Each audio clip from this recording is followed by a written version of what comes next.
There's a huge amount of videos coming out because of the scale of devastation. We're going to be taking a forensic look at them and the search and rescue effort with Ab from Serve on.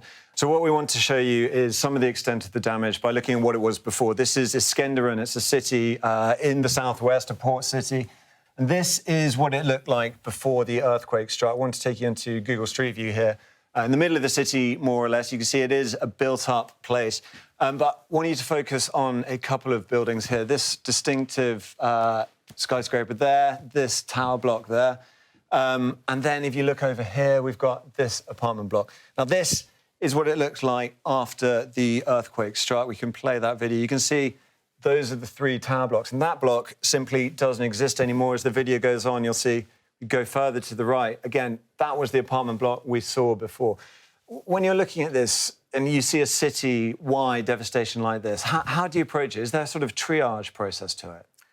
Triage is the right way to put it. If you imagine there's maybe 10 or 15 teams on the ground, how do we organise where they go? So we've got to look at the buildings, and as you said, some buildings have collapsed and some haven't, and it could be right the way across the city. So we need to figure out which buildings have got the most likelihood of finding casualties in them.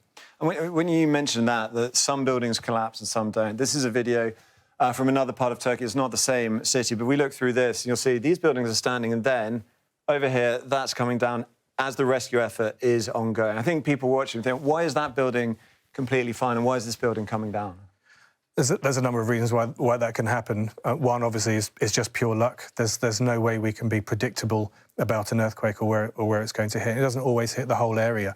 It could be luck. It could be down to the quality of the building, and actually, it could even be that one building was holding up another building. So when one goes, the other one stays. Sort of a domino effect. I think the quality of the building. I mean, that's obviously going to be something people focus on afterwards, and whether those standards were met. But just in the here and now, you know, this is the search and rescue effort. You're shortly going to Turkey. You're going to be taking part in this. When you're going out there and you come across these scenes, if you're there on the scene, what are the first things you're thinking about as a rescue worker? Well, the rescue worker, the first thing that we think about is speed of getting casualties out. They could have been in there for 15 or 16 hours by the time we get to them. So it's how do we get them out, but how do we get them out safely? You can see all of these volunteers helping out here. We must make sure that we're not putting them in any further danger.